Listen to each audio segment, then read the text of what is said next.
Iran പരമോന്നത നേതാവ് അയത്തുള്ള അലി ഖമനേയിയുടെ കൊലപാതകം ഇറാനിൽ വലിയ ആഘാതം സൃഷ്ടിച്ചിരിക്കുകയാണ്.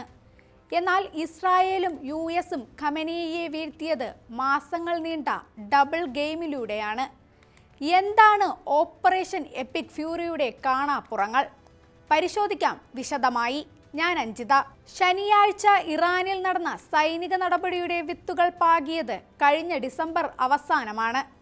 ഫ്ലോറിഡയിലെ മാർ എലാഗോയിൽ വെച്ച് ഡൊണാൾഡ് ട്രംപും ബെഞ്ചമിൻ നെതന്യാഹുവും നടത്തിയ കൂടിക്കാഴ്ചയിലാണ് ഇറാന്റെ വിധി നിർണയിക്കപ്പെട്ടത്.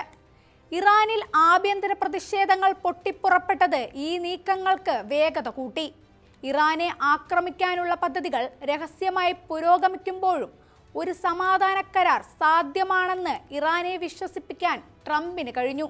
ഫെബ്രുവരിയിൽ ഒമാനിലും തുടർന്ന് ജനീവയിലും നടന്ന ചർച്ചകൾ ഇതിന്റെ ഭാഗമായിരുന്നു. ട്രംപിന്റെ വിശ്വസ്തരായ ജെറാഡ് കുഷ്ണറും സ്റ്റീവ് വിറ്റ്കോഫും ജനീവയിൽ ഇറാൻ പ്രതിനിധികളുമായി ചർച്ച നടത്തുമ്പോൾ ഖമനേയി കരുതിയത് നയതന്ത്രം വഴി യുദ്ധം ഒഴിവാക്കാമെന്നാണ്. ഈ ചർച്ചകൾ നടക്കുമ്പോൾ തന്നെ മൊസാദ് തലവനും ഇസ്രായേൽ സൈനിക മേധാവികളും വാഷിംഗ്ടണിൽ ആക്രമണത്തിന്റെ അന്തിമ ബ്ലൂ പ്രിന്റ് തയ്യാറാക്കുകയായിരുന്നു. ഇറാൻ നേതാക്കളെ ബങ്കറുകളിലേക്ക് പിന്മാറാൻ അനുവദിക്കാതെ തുറന്ന സ്ഥലത്ത് ലഭ്യമാക്കാൻ ഈ നയതന്ത്ര നാടകം സഹായിച്ചു. ഇറാൻ മുന്നോട്ട് വെച്ച നിർദ്ദേശങ്ങൾ വെറും തട്ടിപ്പാണെന്ന് കുഷ്ണർ വൈസ് പ്രസിഡന്റ് JD വാൻസിനെ അറിയിച്ചു. പ്രധാനമായും 3 കാര്യങ്ങളിൽ ആണ് തർക്കം നിലനിന്നിരുന്നത്. സിവിൽ ആവശ്യങ്ങൾക്കായി സൗജന്യമായി ആണവ ഇന്ധനം നൽകാമെന്ന് US വാഗ്ദാനം ചെയ്തെങ്കിലും സ്വന്തമായി യുറേനിയം സമ്പുഷ്ടീകരണം നടത്തണമെന്ന വാശിയിൽ ഇറാൻ ഉറച്ചുനിന്നു. തങ്ങളുടെ ബാലിസ്റ്റിക് മിസൈലുകളെ കുറിച്ച് ചർച്ച ചെയ്യാൻ പോലും ഇറാൻ തയ്യാറായില്ല. മാസം 100 മിസൈലുകൾ വരെ നിർമ്മിക്കാനുള്ള ഇറാന്റെ ശേഷി തങ്ങൾക്ക് ഭീഷണിയാണെന്ന് US വിലയിരുത്തി. ഹമാസ്, ഹിസ്ബുള്ള തുടങ്ങിയ ഗ്രൂപ്പുകൾക്കുള്ള സാമ്പത്തിക സഹായം നിർത്താൻ ഇറാൻ വിസമ്മതിച്ചു. ഇവയെല്ലാം വലിയ ഭീഷണിയും അവസരവുമായി USഉം ഇസ്രായേലും കണ്ടു. ഇതിനെല്ലാം പുറമെ കഴിഞ്ഞ ജൂണിലെ ഓപ്പറേഷൻ മിഡ്നൈറ്റ് ഹാമറിൽ തകർക്കപ്പെട്ട ആണവ കേന്ദ്രങ്ങൾ ഇറാൻ രഹസ്യമായി പുനർനിർമ്മിക്കുകയാണെന്ന് അമേരിക്കൻ ഇന്റലിജൻസ് കണ്ടെത്തി. മെഡിക്കൽ ഗവേഷണത്തിന്റെ മറവിൽ തെഹ്റാൻ റിസർച്ച് റിയാക്ടറിൽ ആണവ ഇന്ധനം ശേഖരിക്കുകയായിരുന്നു എന്നും US ആരോപിക്കുന്നു. 2015 ആണവ കരാറിൽ പറഞ്ഞിരിക്കുന്നതിനേക്കാൾ 5 ഇരട്ടി ശേഷി വർദ്ധിപ്പിക്കാനായിരുന്നു ഇറാന്റെ നീക്കമെന്നാണ് അമേരിക്കയുടെ പ്രധാന കണ്ടെത്തൽ. വെള്ളിയാഴ്ച ഒമാൻ വിദേശകാര്യമന്ത്രി വാഷിംഗ്ടണിൽ എത്തി ആക്രമണം ഒഴിവാക്കാൻ അവസാന ശ്രമം നടത്തിയെങ്കിലും ട്രംപ് വഴങ്ങിയില്ല.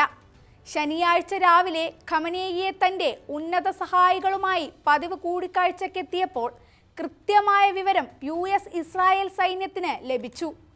ഒരേ സമയം 3 പ്രധാന കേന്ദ്രങ്ങളിൽ സ്ഫോടനം നടന്നു. ഖമനേയിയും അദ്ദേഹത്തിന്റെ ഇന്റലിജൻസ് തലവന്മാരും ഈ ആക്രമണത്തിൽ കൊല്ലപ്പെടുകയായിരുന്നു. ഇറാൻ തങ്ങളുടെ പഴയ തന്ത്രപരമായ ക്ഷമ പയറ്റുകയായിരുന്നു. ചർച്ചകൾ നീട്ടിക്കൊണ്ടുപോയി സമയം ലാഭിക്കാമെന്ന് അവർ കണക്കുകൂട്ടി. എന്നാൽ ട്രംപ് ഭരണകൂടം മുൻപത്തേക്കാൾ വേഗത്തിൽ തീരുമാനങ്ങൾ എടുക്കുമെന്ന് അവർ കണക്കുകൂട്ടിയില്ല. തങ്ങൾ ട്രംപിനെയാണ് കബളിപ്പിക്കുന്നത് എന്ന് ഇറാൻ കരുതിയെങ്കിൽ നടന്നത് മറിച്ചായിരുന്നു എന്ന് ആക്രമണശേഷമുള്ള ഇസ്രായേലിന്റെ ചില പ്രതികരണങ്ങളിൽ കൂടി വ്യക്തമാക്കുന്നു. അവർ അഹങ്കാരികളായിരുന്നു. ട്രംപ് നടപടിയെടുക്കില്ലെന്ന് അവർ വിശ്വസിച്ചു. അവർക്ക് തെറ്റി എന്നായിരുന്നു ആക്രമണശേഷം ഇസ്രായേൽ ഇന്റലിജൻസ് ഉദ്യോഗസ്ഥൻ പറഞ്ഞത്. അതേസമയം ഇറാൻ ആക്രമണത്തിൽ ഉപയോഗിച്ച ആയുധങ്ങളുടെയും വിമാനങ്ങളുടെയും പട്ടിക US സെൻട്രൽ കമാൻഡ് പുറത്തുവിട്ടു.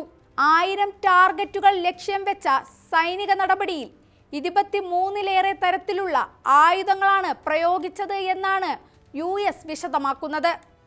ഓപ്പറേഷൻ എപ്പിക് ഫ്യൂരി എന്ന് പേരിട്ട സൈനിക നീക്കത്തിന്റെ ആദ്യ 24 മണിക്കൂറിൽ മാരക പ്രഹരശേഷിയുള്ള ആയുധങ്ങളാണ് ഇറാന് മേലെ പ്രയോഗിച്ചത്. 2003 ഇറാഖ് അധിനിവേശത്തിന് ശേഷം മേഖലയിലെ ഏറ്റവും വലിയ വ്യോമസേനാ വിന്യാസമാണ് അമേരിക്ക നടത്തിയത്. ഫെബ്രുവരി 28 ടെഹ്റാൻ സമയം രാവിലെ 9:45 പകൽ വെളിച്ചത്തിലാണ് ഈ ആക്രമണം ആരംഭിച്ചത്. ഇസ്രായേലിന്റെ ഓപ്പറേഷൻ റോറിംഗ് ലയൺ എന്ന സൈനിക നീക്കവുമായി പൂർണ്ണമായും സഹകരിച്ചാണ് എപ്പിക് ഫ്യൂരി നടപ്പിലാക്കിയത്.